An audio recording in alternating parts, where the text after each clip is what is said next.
오늘 오후 시간에는 종교개혁 500 플러스 주년 기념 강좌 계속해서 오늘 하나님의 지혜와 섭리라고 하는 주제로 함께 말씀을 나누고 또 은혜를 받으려고 합니다. 우리가 하나님에 대해서 이번 주제가 하나님은 어떤 분이신가, 하나님이 과연 어떠한 하나님인가에 대해서 살펴보고 있는 가운데 있는데요. 하나님은 모든 것을 다 아시는 분이시고 지혜가 완전하시다고 하시는 이 점에 대해서 오늘 이 오후 시간에 함께 살펴보려고 합니다. 하나님은 다 알고 계십니다. 하나님은 모든 면에서 지혜로우십니다. 완벽하게 지혜로우신 분이십니다. 이에 반해서 우리 인간은 어떤 분인가, 어떤 사람들인가, 우리 인간은 어떤 존재인가, 모든 것을 다 알지 못하고 피상적이고 약간만 알 수 있을 뿐만 아니라 우리는 한 치 앞도 내다볼 수 없고요. 그리고 사람의 마음도 우리가 꿰뚫어 볼 수 없습니다. 우리나라 속담에 10길 물속은 알아도 한 길 사람 속은 모른다 그랬어요. 여러분 제 마음을 아십니까? 몰라요? 저도 몰라요. 사람의 마음이라고 하는 것은 우리가 알 수가 없습니다. 그래서 내가 믿었던 사람에게서 배신을 당하기도 하고 속임을 당하고 사기를 당하게 되는 것이죠. 그래서 믿는 도끼에 발등이 찍히는 경우도 생기는 거고요. 그래서 우리가 이 세상을 살아가면서 많은 실수와 그리고 잘못들을 하기도 하고 심지어 사기를 당하게 되는 경우도 많이 있습니다. 저는 이 사기를 당한 케이스를 몇 가지를 알고 있는데요. 그 중에 참 정말 안타까운 사기. 무슨 사기를 봤냐면 결혼 사기를 봤어요. 결혼 사기를 당한 사람. 정말 꿈 많은 한 여학생이 있었는데 어떤 한 남자를 사랑하게 됐어요. 그래서 결혼까지 하게 됐어요. 그런데 그 결혼식에 나타난 모든 사람들이 다 가짜입니다. 가짜 부모, 가짜 친구, 가짜 하객들 동원한 가짜 결혼식에 속아 넘어가서 인생을 정말 꿈 많은 그 인생을 망쳐버리게 되는 그런 안타까운 일을 당한 사람을 제가 알고 있습니다. 그런 일들이 일어나는 거죠. 뿐만 아니라 우리는 그런 일을 당하지 않는다고 할지라도 우리는 인생을 살아가면서 과연 우리들의 미래에 어떠한 일이 일어날지에 대해서 우리는 아무것도 모릅니다. 과연 내일 무슨 일이 일어날지, 1년 뒤에 어떤 일이 벌어날지, 내가 투자를 한다고 하면 이 투자한 것에 대해서 좋은 결과가 날지 나쁜 결과가 날지 우리는 한 치 앞도 볼 수 없기 때문에 우리는 항상 제한된 정보만을 가지고 있고 아무것도 알지 못하기 때문에 우리들의 인생이 힘들고 어려운 것이 아닐까 싶습니다. 그래서 이 세상에서는 선하고 착한 사람들이 잘 살기보다는 오히려 악인이 득세하기도 하고 악인이 오히려 더 인정을 받기도 하고 그래서 참 마음에 씁쓸하고 답답한 경우도 많이 느끼게 됩니다. 예수님을 십자가에 못 박을 때도 역시 마찬가지 아니었습니까? 빌라도 앞에서 유대인들이 예수님에 대해서 고소를 합니다. 빌라도에게 예수님을 고소하는데 뭐라고 고발하냐면 예수님이 가이사를 대적하고 스스로 왕이 되려고 했다고 하는 주장을 펼치는 겁니다.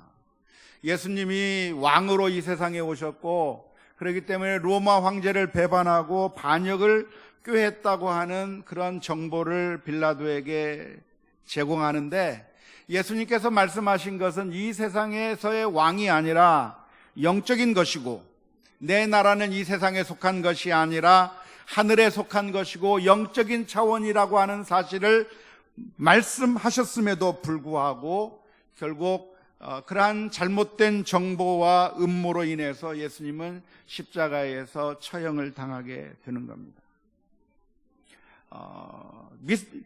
무비보셋이라고 하는 사람도 억울한 피해를 당한 적이 있는데요, 다윗 왕이 압살롬을 피해서 피난길에 올랐을 때에 무비보셋의 종이었던 시바가 다윗에게 나와서 문안을 드립니다. 그 시바가 다윗에게 나올 때 떡 200개를 가지고 건포도 100송이를 가지고 여름과일 100개와 포도주 한 가죽 부대를 가지고 다윗을 맞이하러 나온 겁니다. 도망가는 이 다윗에게 시바가 나와서 이런 먹을 것을 줄 때 다윗의 마음이 얼마나 감동을 받았겠어요. 야, 나를 위해서 이렇게 음식을 준비해서 가져오는 시바야말로 정말 충성된 종이라고 생각이 됐을 것이고 힘이 됐을 겁니다. 그래서 다윗이 그 시바에게 묻습니다. 시바야, 좀 표현이 좀 그러네요. 내 주인인 무비보셋은 어디 갔느냐 묻습니다. 무비보셋이 누굽니까? 사울 왕의 절름발이 아들이거든요.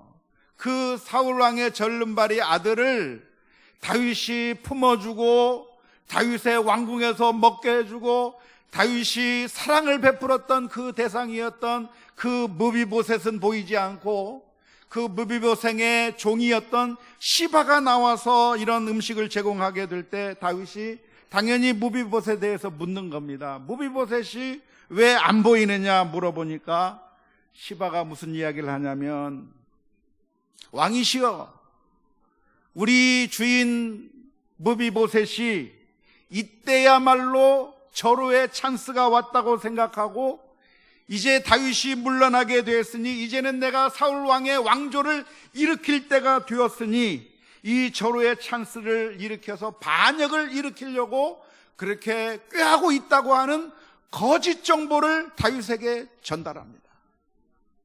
다윗이 그 시바의 이야기를 듣고 얼마나 충격을 먹었겠습니까? 내가 그 무비보셋에게 사랑을 베풀고 은혜를 베풀었건만 내가 도망가는 이 상황 가운데서 나를 배반하고 반역하고 사울 왕조를 일으키겠다고 하는 그 무비보셋의 음모에 대해서 시바에게 듣는데 다윗의 마음이 얼마나 씁쓸했겠습니까? 그래서 다윗 왕은 그 시바에게 말을 합니다. 내가 무비보셋의 모든 재산을 내가 시바 너에게 주겠다라고 이야기하고 시바를 딱 품습니다. 그런데 그 말이, 시바가 한 말이 사실이었습니까? 거짓말이었습니까? 거짓말이야. 자기 주인을 모함하고 다윗에게 잘못된 정보를 제공함으로 말미암아 다윗이 바른 판단을 하지 못하고 결국 무비보셋의 재산을 시바에게 주는 그런 잘못된 결정을 내리고 말았는데, 결국 나중에 가서는 또 돌아와서 그것이 아니라고 하는 사실을 발견하게 되기는 했지만, 어쨌든 그 다윗이라고 하는 그 왕도 모든 것을 다 알 수가 없기 때문에 자기가 이야기하는 몇몇 사람들의 이야기만 듣고 잘못된 판단을 내리고 잘못된 결정을 하게 되는 그 모습을 보여주고 있는데, 그게 다윗의 이야기만이 아니라 우리 모두의 이야기라고 말할 수가 있습니다. 그래서 우리는 늘 실수하는 것이고 우리는 늘 잘못된 판단을 내리는 것이고 우리가 행하는 모든 결정들이 우리의 제한된 지식과 제한된 지혜와 한 치 앞도 내다보지 못하는 상황 가운데서 내리는 결정들이기 때문에 잘못된 결정을 내릴 때가 너무나도 많이 있습니다. 하지만 하나님은 어떤 하나님이신가? 그런 인간의 연약함에 비해서 하나님은 모든 것을 아시고 모든 것을 다 꿰뚫어 보시는 하나님이라고 하는 사실을 기억할 수 있기를 주님의 이름으로 축원합니다. 하나님은 모든 것을 다 알고 계십니다. 아담과 하와가 선악과를 따먹었을 때, 그리고 숲을 사이에 숨었을 때 하나님은 모르고 계셨던 것이 아니라 그 아담과 하와가 죄악을 저질렀던 것을 훤히 꿰뚫고 아셨습니다. 가인이 동생 아벨을 쳐 죽였을 때 아무도 모르는 곳에서 가인이 그 동생을 죽였지만 아무도 모를 것이라고 생각했지만 하나님께서는 이미 다 알고 계셨습니다. 여리고성에서 그 하나님께서 모든 것을 다 불태워버리라고 명령해 주셨지만 신할산 의토 한 벌과 은 200세겔과 금 20세겔을 장막 가운데 땅속에 감추어둔 그 아간의 죄를 하나님께서는 꿰뚫어보고 알고 계셨습니다. 예수님께서는 갈릴리 바다 가운데 어디에 물고기가 있는지 없는지 정확하게 아셨습니다. 뿐만 아니라 예수님께서는 가룟 유다가 자신을 배반할 것이라고 하는 사실도 정확하게 알고 계셨습니다. 뿐만 아니라 주님께서는 소아시아 7교회들의 고통을 아셨고 그들의 상황과 그들의 처지를 정확하게 알고 계시다고 요한계시록 가운데서 기록하고 있습니다. 하나님은 어떤 분이신가? 모든 것을 알고 계시고 우리의 제한된 지식과는 달리 완벽하게 꿰뚫어 아시는 하나님이라고 하는 사실을 기억할 수 있기를 주님의 이름으로 축원합니다. 예레미야서 23장 24절 말씀 이렇게 기록합니다. 여호와의 말씀이니라. 사람이 내게 보이지 아니하려고 누가 자신을 은밀한 곳에 숨길 수 있겠느냐? 나 여호와가 말하노라. 나는 천지에 충만하지 아니하냐.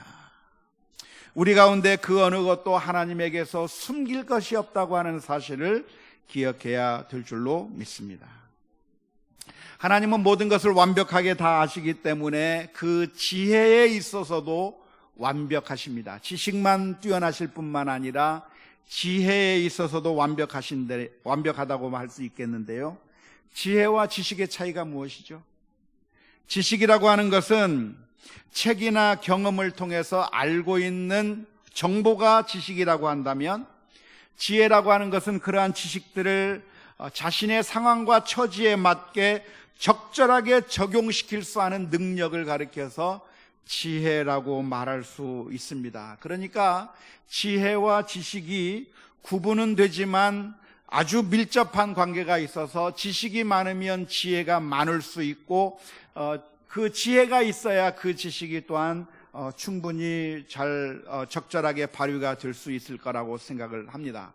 하나님은 모든 것을 다 아실 뿐만 아니라 그 모든 것은 아시는 것을 적절하게 잘 행하실 수 있기 때문에 그 완벽한 지혜를 가지고 계시다고 하는 사실을 우리가 기억해야 될 것인데요. 오늘 읽었던 고린도전서 1장 25절의 말씀에 이렇게 기록합니다. 하나님의 어리석음이 사람보다 지혜롭고 하나님의 약하심이 사람보다 강하니라. 하나님에게 어리석은 면이 있다고 하는 그런 의미가 아니라 하나님은 절대로 어리석지 않고 지혜롭다고 하는 사실을 강조하기 위해서 하나님의 어리석음이 우리 인생의 지혜로움보다 더 지혜로운 것이라고 표현하고 있습니다. 욥기 12장 13절 말씀을 보면 지혜와 권능이 하나님께 있고 계략과 명철도 그에게 속하였다고 기록하고 있기 때문에 하나님께서는 모든 것을 아시고 모든 지혜에 있어서 뛰어나시고 완벽하시다고 하는 그 사실을 인정하며 사는 것이 우리 신앙인들의 첫 걸음이라고 말할 수가 있습니다. 하나님께서 지혜에 있어서 완벽하신데 그 하나님의 지혜를 우리 인간들은 제대로 이해하기는 어렵습니다. 우리 하나님은 우리의 머리보다 더 크시기 때문에 우리의 머릿속에 하나님을 다 집어넣어서 이해한다고 하는 것 자체가 불가능합니다. 하나님의 지혜를 우리들의 머리로서 다 이해한다고 하는 것 자체가 불가능한 것이죠. 우리 인생이라고 하는 것은 우리가 이해할 수 있는 부분이 너무나도 작아서 우리가 이해하는 것은 그저 하나님, 무한하신 하나님의 일부분만을 겨우 이해하는 것에 불과합니다. 마치 6명의 장님들이 코끼리를 만지면서 코끼리를 전체로 보지 못하고 그 일부분만을 만지면서 그것이 코끼리라고 생각하는 것처럼, 어떤 장님은 코끼리의 다리를 만지면서 코끼리는 마치 나무 둥치와 같다고 이야기하고, 어떤 사람은 코끼리의 코를 만지면서 코끼리는 뱀처럼 생겼다고 생각하고, 어떤 사람은 코끼리의 그 귀를 만지면서 코끼리는 마치 나뭇잎과 같다고 말하고, 어떤 사람은 코끼리의 그 몸뚱아리를 만지면서 코끼리는 마치 커다란 바위와 같다고 말할 수밖에 없는 것처럼, 우리는 하나님의 그 크신 지혜를 우리가 다 이해할 수 없고 오로지 그 일부분만을 이해할 수밖에 없기 때문에 우리가 보기에는 이해가 안 되는 것이고, 우리가 보기에는 제한적인 이해를 할 수밖에 없다고 하는 사실을 인정할 필요가 있어요.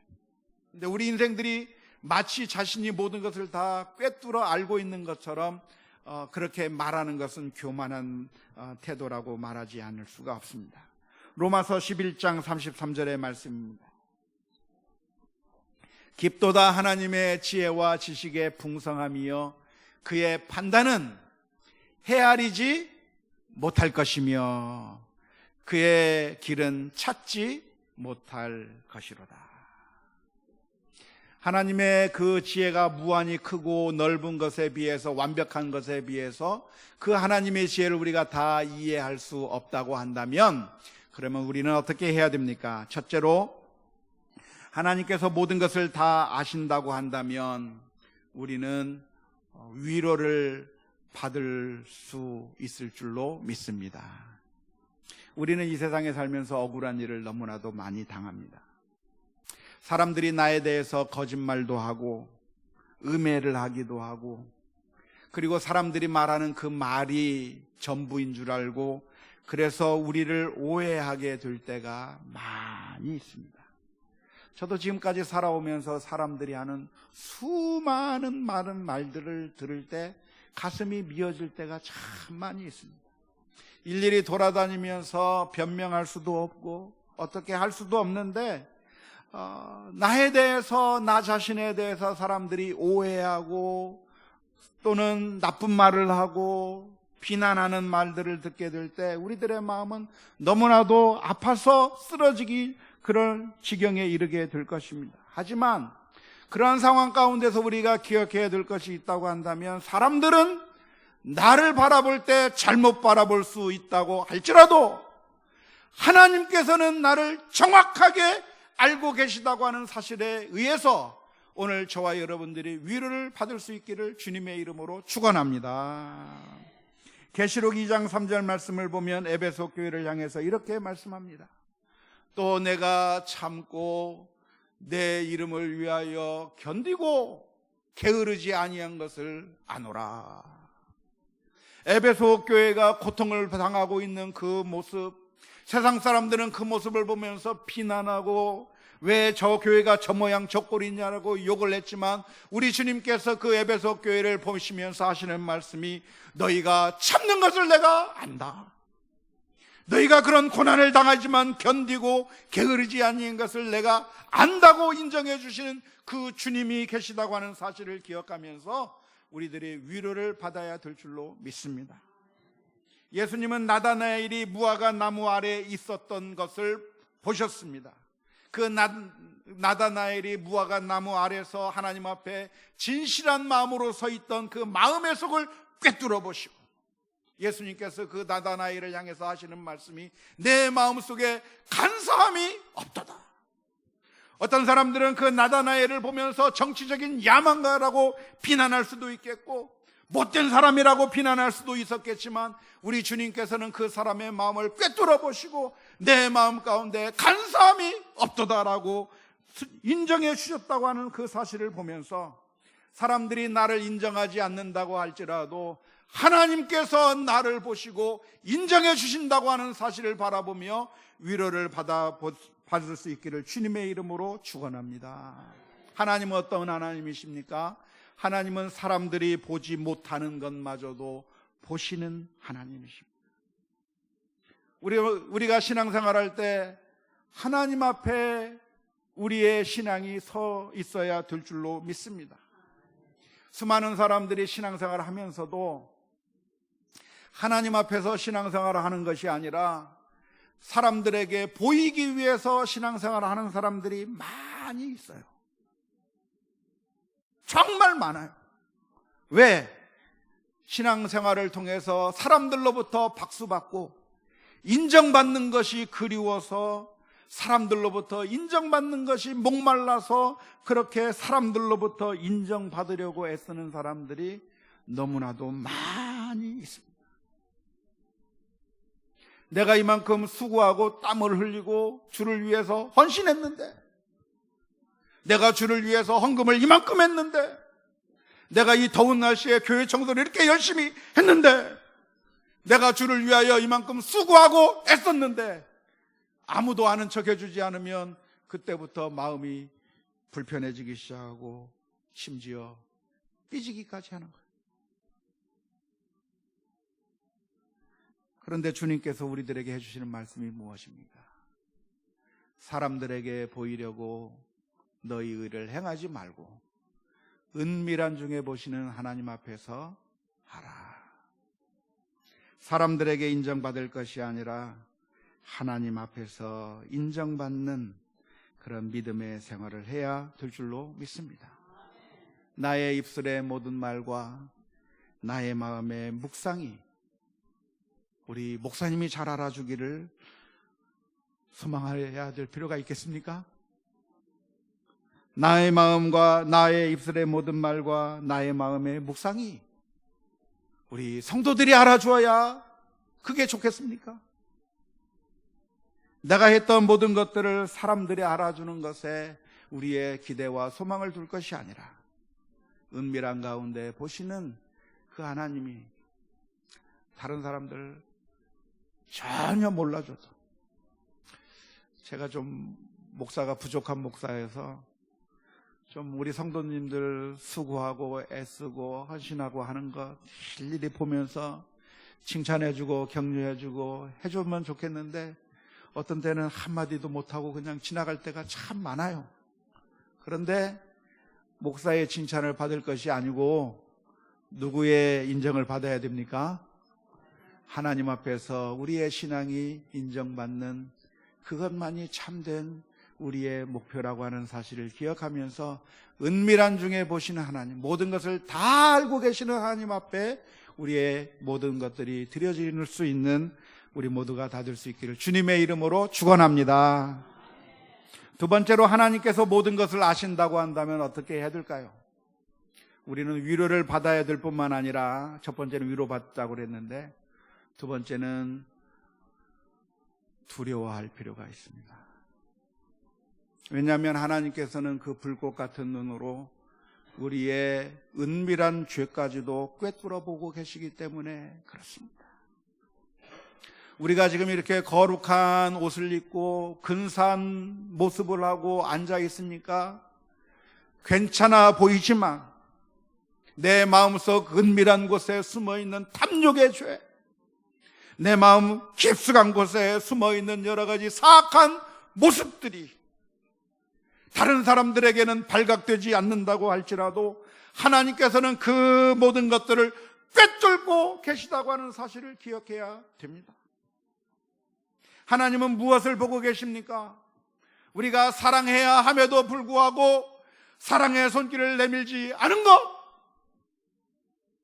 나보다 약한 사람들을 향해서 갑질하고 무자비하게 행동했던 것, 내 마음속에 악을 도모하고 죄악을 저지르며 하나님의 말씀대로 순종하지 아니한 것까지 하나님께서는 다 보고 계셔요. 우리의 은밀하게 섬기는 그 헌신만을 보고 계신 것이 아니라 우리들의 그 사악한 마음과 죄악까지도 하나님께서 낱낱이 알고 계시기 때문에 사람들이 우리들에게 박수를 쳐준다고 할지라도 오늘 저와 여러분들은 하나님 앞에서 두려워 떨어야 될 줄로 믿습니다. 우리는 종종 하나님의 즉각적인 심판이 없기 때문에 그래서 우리가 사는 것이 그런대로 괜찮은 줄 알고 삽니다. 하나님께서 지금 당장 심판하지 않으시니까 자신이 죄를 짓는지도 모르면서 살 때가 많이 있습니다.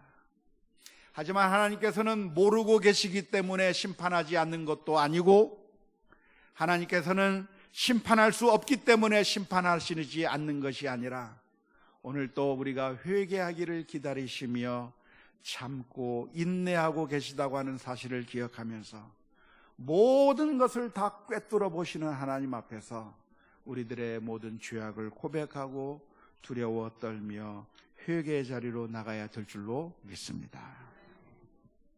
세 번째로, 만일 하나님께서 모든 것을 알고 하나님께서 모든 것에 지혜로우시며 모든 것을 완벽하게 다 아신다고 한다면, 그렇다면 우리가 경험하는 우리들의 그런 경험과 우리들이 만나는 그런 일들 때문에 괴로워하거나 절망하거나 슬퍼할 필요가 없습니다. 우리가 살아가면서 좋은 일만 만나는 것이 아니라 참 힘든 일도 많이 만납니다. 나이를 먹어가면서 우리의 육체적인 기능이 저하가 되고 이제는 내 인생이 끝났구나 생각되는 그런 어려운 일들도 만나고 이제는 더 이상 내게 아무런 소망이 없을 것 같은 그런 일들이 우리들의 삶 가운데 펼쳐질 때도 있습니다. 우리가 그런 것들을 바라보게 되면 절망하기가 쉽지만 우리가 기억해야 될 것이 있다고 한다면 우리의 생각과는 달리 하나님께서는 모든 것을 아시고 지혜로우시고 모든 것을 섭리하시는 하나님이시기 때문에 내 생각과는 달리 하나님의 생각이 훨씬 더 깊고 내 생각과는 달리 하나님의 계획이 훨씬 더 완벽하고 모든 것들이 다 하나님의 뜻 가운데서 온전할 것이라고 하는 사실을 기억하면서 오늘 저와 여러분들이 당장 우리들 앞에 닥치는 어려움 그리고 절망 그리고 여러 가지 난관들 앞에서 괴로워하거나 절망할 필요가 없습니다. 육체의 기능이 다 망가져 버려도 내 마음은 그러지 않았으면 좋겠어요. 장사가 잘 안 돼서 이거 큰일 났다 생각되는 그 상황에도 내 생각에는 장사가 잘 됐으면 좋겠는데 망해가는 그 순간에도 절망할 필요가 없어요. 우리 자녀들의 앞길이 잘 풀려야 될 것 같은데 계속 막히는 것 같은 그 상황에도 절망하거나 좌절할 필요가 없어요. 내 생각에는 이렇게 하는 것이 정답인 것 같고 이렇게 돼야 모든 것이 옳은 길로 가는 것 같고 그런데 내 뜻대로 되지 않고 모든 것들이 하나씩 둘씩 다 막혀버리는 상황을 만난다고 할지라도 우리들이 절망하거나 좌절할 필요가 없는데 왜냐하면 하나님의 지혜는 우리의 생각과 다르기 때문에 그렇습니다. 이사야서 55장 8절 9절 말씀에 이는 내 생각이 너희의 생각과 다르며 내 길은 너희의 길과 다름이니라. 여호와의 말씀이니라. 이는 하늘이 땅보다 높음같이 내 길은 너희의 길보다 높으며 내 생각은 너희의 생각보다 높음이니라.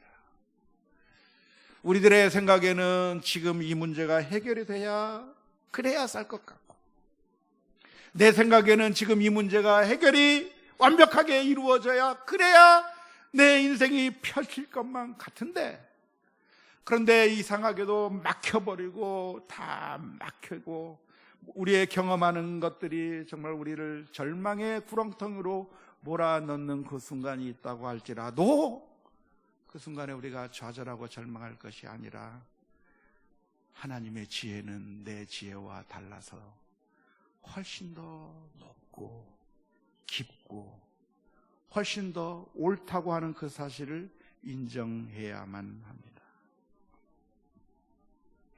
요셉처럼 형제들에게 배신을 당하고 미디안 상인들에게 팔려서 노예로 팔려가는 그 상황 가운데서 아무런 잘못이 없지만 모함을 받아서 강간 미수범으로 오해를 받아서 모함을 받아서 감옥 속에 처박혀지는 그 순간에도 우리가 그 순간에도 좌절하고 절망하지 않을 것은 하나님의 섭리와 지혜가 있어서 우리의 생각은 그저 모든 일들이 지금 이 순간에 잘 풀려야만 될 것 같지만 하나님께서는 놀랍게도 그런 요셉의 종으로 팔려가는 일들과 감옥에 처박히는 그런 일들을 통해서 요셉을 애굽의 총리 대신으로 세워주시는 하나님의 지혜와 섭리를 기억하고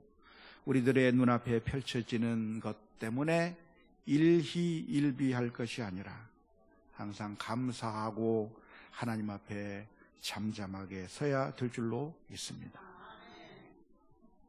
하나님은 어떤 하나님이십니까? 모든 것을 다 아시는 하나님이시고 모든 지혜에 완벽하신 하나님이신데 그렇다면 우리가 마지막으로 질문을 던지게 됩니다. 하나님께서 다 알고 계시다고 한다면 왜 우리가 하나님 앞에 기도해야 하는가? 그것은 우리가 기도를 많이 해야만 하나님께서 우리의 기도에 응답하시기 때문만은 아닙니다. 마태복음 6장 7절 8절 말씀에 예수님께서 이렇게 말씀해 주셨습니다. 또 기도할 때 이방인과 같이 중언부언하지 말라. 그들은 말을 많이 하여야 들으실 줄 생각하느니라. 그러므로 그들을 본받지 말라. 구하기 전에 너희에게 있어야 할 것을 하나님 너희 아버지께서 아시느니라. 하나님께서는 우리가 많이 기도해야만 그 기도의 양에 따라서 우리들에게 말씀해 주시기 때문도 아니고 하나님은 우리에게 어떠한 일들이 일어나고 있는지를 모르고 계시기 때문에 우리가 이야기를 해야만 하나님께서 우리의 일에 그때서야 개입할 수 있어서가 아니라 우리는 기도를 통해서 하나님을 신뢰하는 것이고 우리들의 믿음을 나타내는 것이고 하나님을 전적으로 신뢰하면서 하나님께 우리의 마음을 드리는 것입니다. 그래서 우리 하나님 앞에 하나님께서 우리의 사정을 모르시기 때문에 기도하는 것이 아니라 하나님께서 우리를 가장 잘 이해해 주시기 때문에 우리가 하나님 앞에 기도할 수 있는 겁니다. 우리가 우리의 사정을 전혀 이해하지 못하는 사람 앞에서는 아무리 힘든 일이 있어도 말하기가 싫어요. 그런데 내 말을 이해하고 들어주고 공감할 수 있는 사람이라고 한다면 우리는 그 앞에서 말할 수 있어요. 그런데 우리 하나님께서 우리의 사정을 다 아시고 공감하시고 우리의 아픔을 다 아시기 때문에 우리 주님은 우리와 똑같은 육신을 가지시고 우리의 고난을 체휼하시고 우리의 아픔을 그대로 아시는 분이기 때문에 우리가 하나님 앞에 나아가 기도할 때 하나님께서 우리들의 마음을 만지시고 위로해 주시고 새로운 힘과 용기를 내어 주실 줄로 믿습니다. 아프면 하나님 앞에 나아가서 하나님 아프다고 이야기하면 하나님께서 내가 너희들의 고통을 안다고 말씀해 주시고 우리들의 답답함을 하나님 앞에 토로하면 하나님께서 우리들의 그 답답함을 아시기 때문에 그리고 결국 우리들의 눈에서 눈물을 닦아주실 것이라고 믿습니다. 원하기는 하나님께서 우리의 모든 것을 그 아시는 그 하나님 앞에 나가서 우리의 것들을 토로하며 주 앞에 나아가는 가운데 하나님께서 주시는 놀라운 은혜와 위로와 축복을 받아 누리시는 우리 모두가 다 될 수 있기를 주님의 이름으로 축원합니다.